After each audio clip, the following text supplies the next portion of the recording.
Welcome.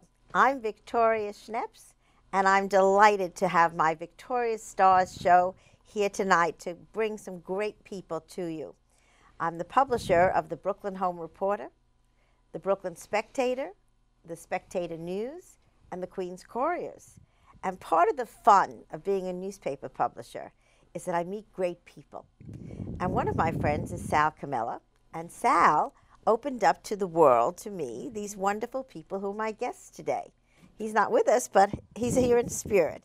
So I'm thrilled to be able to introduce to you Frank Naccarato, who is the head of the Italian-American Foundation, Carrie Sacker, who is the head of Boys and Girls Town of Italy, and Aldo Mancusi, who is a curator of the Enrico Caruso Museum.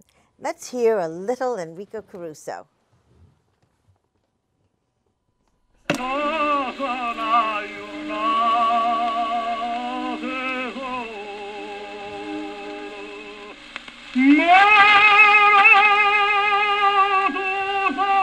Okay, that's it. That's it. He gave me his big, beautiful voice. And if you want to hear the rest of that fabulous music, on an original Victrola, on an original, I guess you call it a record now.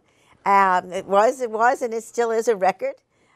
You've got to come to the Enrico Caruso Museum. Now, where is the museum, Aldo? Well, the museum is very easily gotten to. In fact, there's a subway, there's a bus. What's your address? It's 1942 East 19th Street, an address you cannot forget. 1942 wasn't exactly a good year. Oh, that's a good way to remember. But it's East 19th Street, and that's between S and T.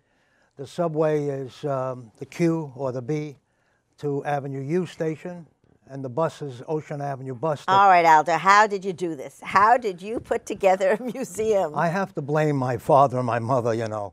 They both were immigrants, parents of mine, that came from Gragnano and Sarno, which are two small towns just outside of Pompeii. And when they arrived here, my mother had some training in singing, and my father was a musician, only home-type musician. He played the piano. And, of course, he loved Caruso, and my mother sang many arias. And so I was subjected to all of this music as a child.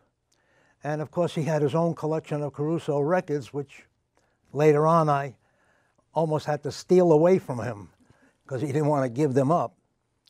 And with a little persuasion of the modern videos in Technicolor of the operas, he slowly relinquished the ownership of the records to me, but that's, I'm talking 50 years ago. Oh, my. Yeah.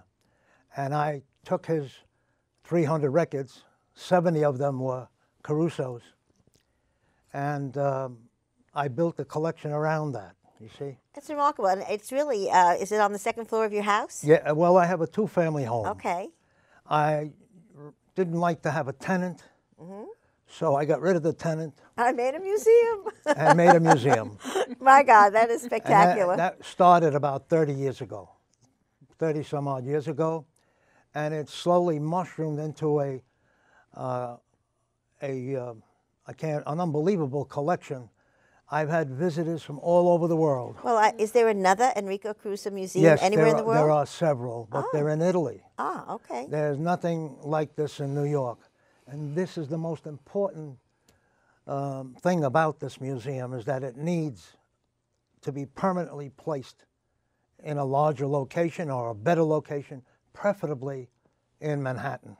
Well, we would like to keep you in Brooklyn, and I'm next interviewing Eric Adams, our borough president, who is in the studio tonight. And I just think maybe you should think Brooklyn, because he's Mr. Brooklyn.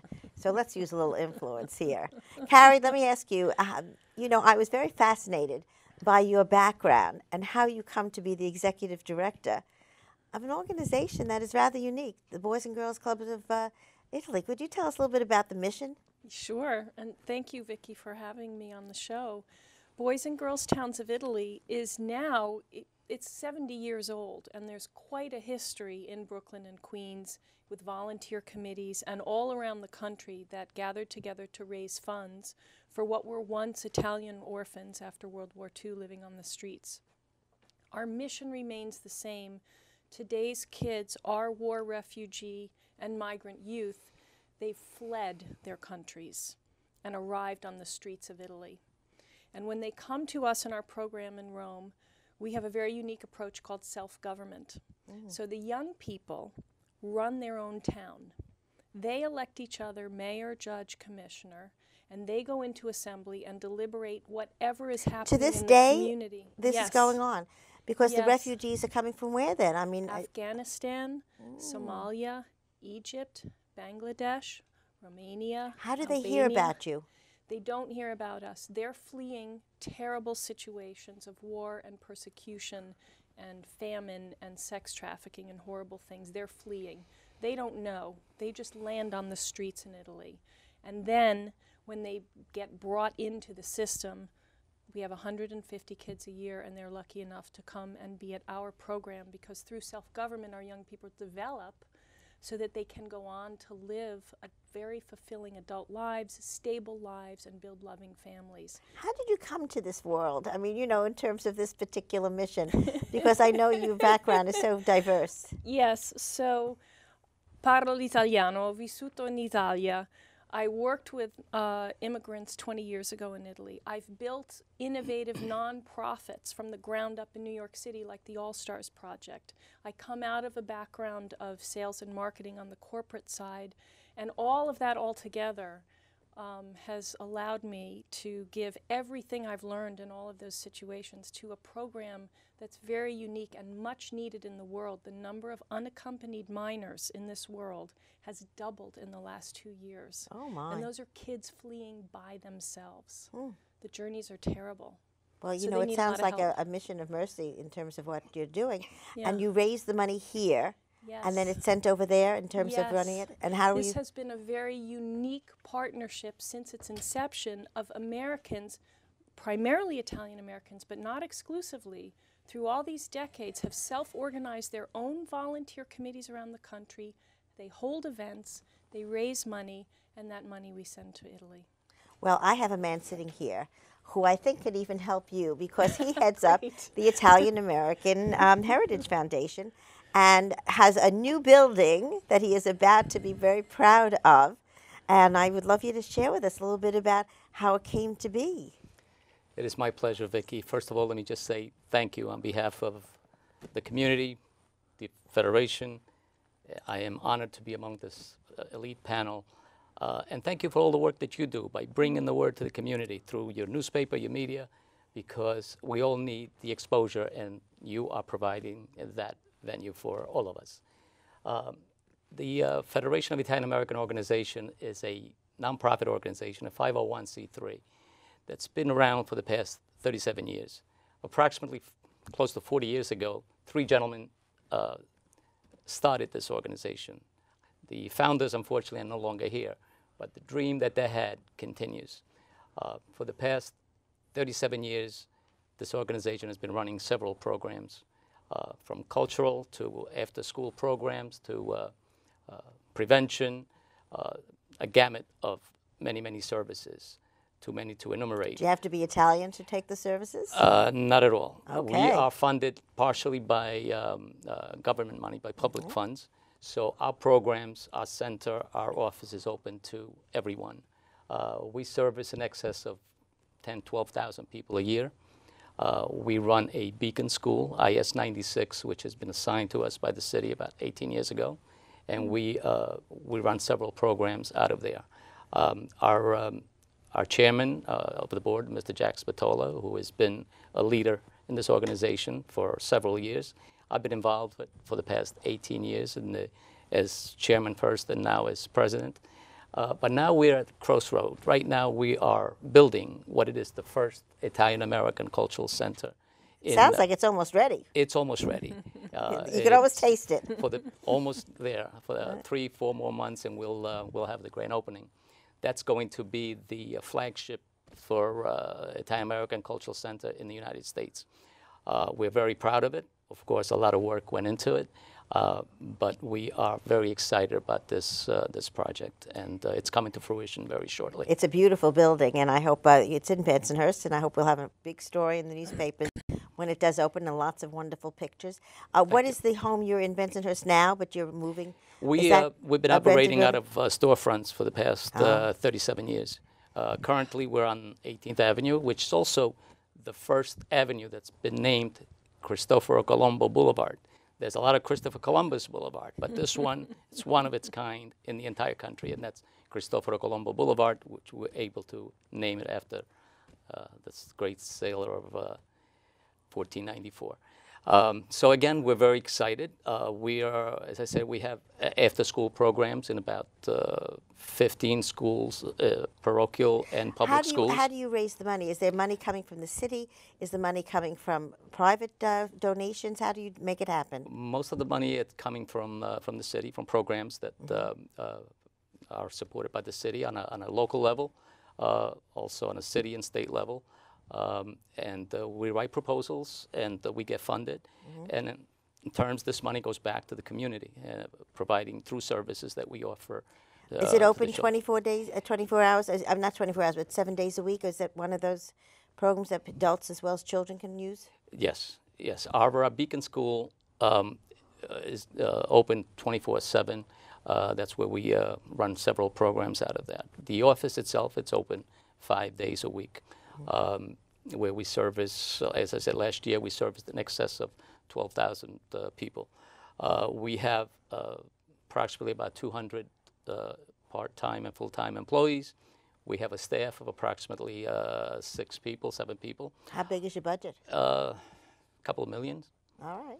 So you got to keep that going. That's not easy. We got to keep that going, and of course now with the new center, the easy part was building the center. The hard part is going to be maintaining it and running it. That's how they stay safe and they stay out of trouble. Exactly, and this is the big push now to be able to make sure the kids are safe. I wanted to ask you, Aldo, about your museum. Are you self-sustaining? Yes, we do have right now about 250 members, paid members, which is delightful. We also run concerts and events, and we also have connections with many people in the arts world, you know. Well, you told me that you teach a course at Brooklyn College. Yes, I've been doing that for the past 4 years to adults, and I keep telling them I'm not quite a senior citizen yet, but of course I lied. But it's interesting because people of all faiths and denominations love Caruso and love the stories. It's not only the music, it's his life. Really what he had, what he actually represents and what he accomplished in his lifetime is unbelible in the short time. Well, his name has survived. I mean, when was he in his glory days? What were his years? Well, he sang in the United States from 1903 to 1920. That was 17 years in America. But when the off-season came, he traveled throughout the whole United States. So he sang all over the United States, and the most popular one that I could bring up is the one when he sang in 1906 in San Francisco when they had the earthquake. And he was very, very upset about that. And he said, "Give me Vesuvius anytime." But he wasn't there when Vesuvius let go, you know. But he was a very funny man. He was always happy, always telling jokes, always kidding around. One incident was that when he was on his deathbed, they had to give him a transfusion right here in New York City.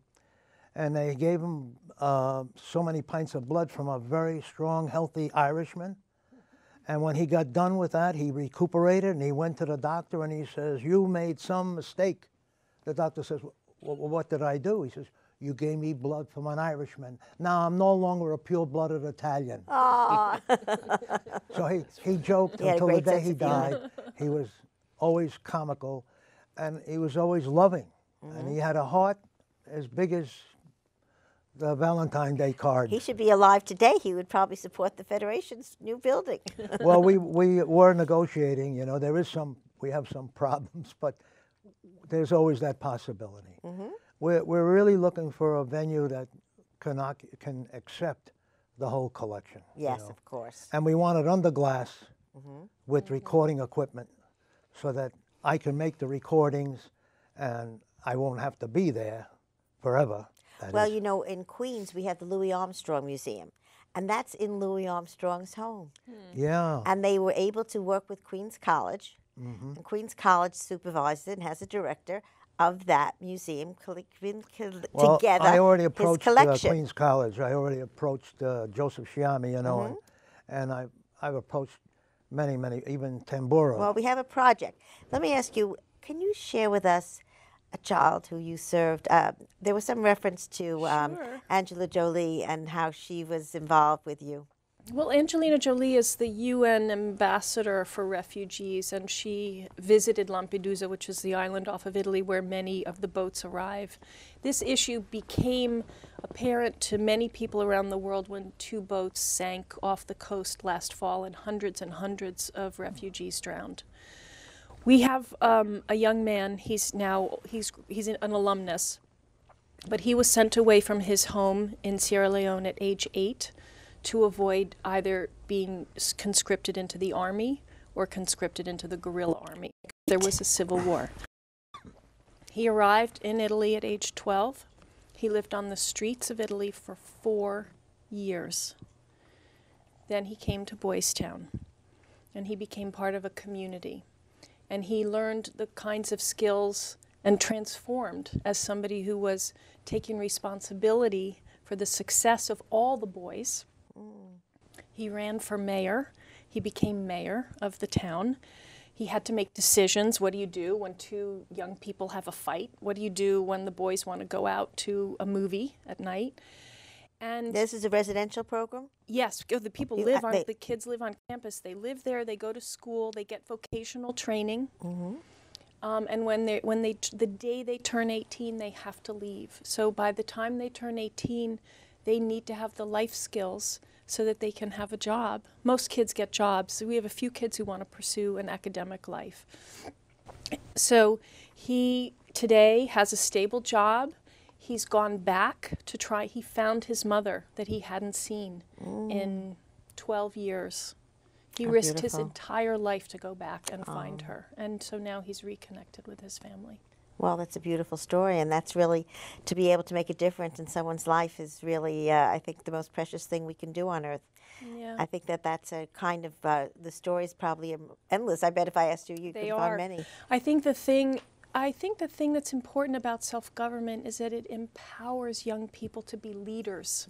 And I don't mean it in the sense of being the, school captain the way we might mean in America, but I mean as young people who can create their lives and build with people who are different from them and move forward in life and not get destroyed by the horrible things that have happened to them. Those things never go away, but with self-government and with Boys and Girls Towns of Italy, they're able to grow beyond that and create new things in their lives. So we see this as a model solution for a growing global humanitarian crisis. We'd like self-government to be more and more places in the world.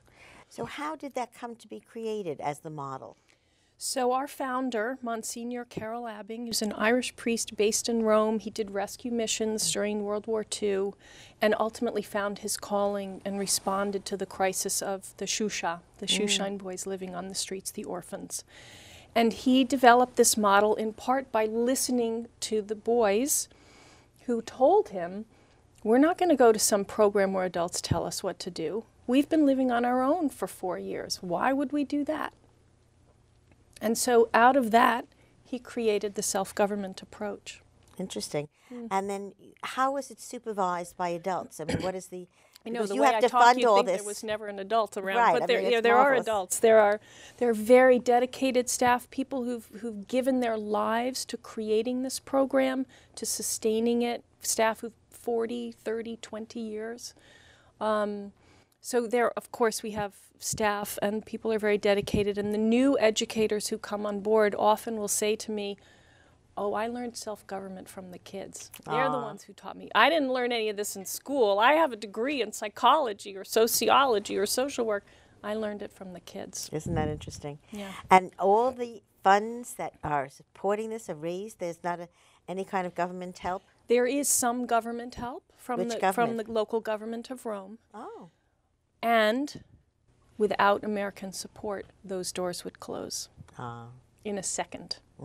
So everything, and it's a very dedicated, multi-generational grouping of Americans who've supported this, and now we're bringing in and attracting the next generation of globally minded philanthropists. So it's this really interesting mix of people who are coming together over this program, and it's really lovely. We're very community-based. People very much feel, even though we're here and the program is in Italy, people feel very connected. So do you go there often? I do have to go to Rome. Sounds like a very wonderful I was benefit just of the there job. 2 weeks ago. Yeah. Well, you know, we can bring them some Enrico Caruso music, enhance their They lives. would love that. We often have visitors. We had the Well, you can bring your symphony. whole gang free. Yeah. I want to mention Dr. Parisi.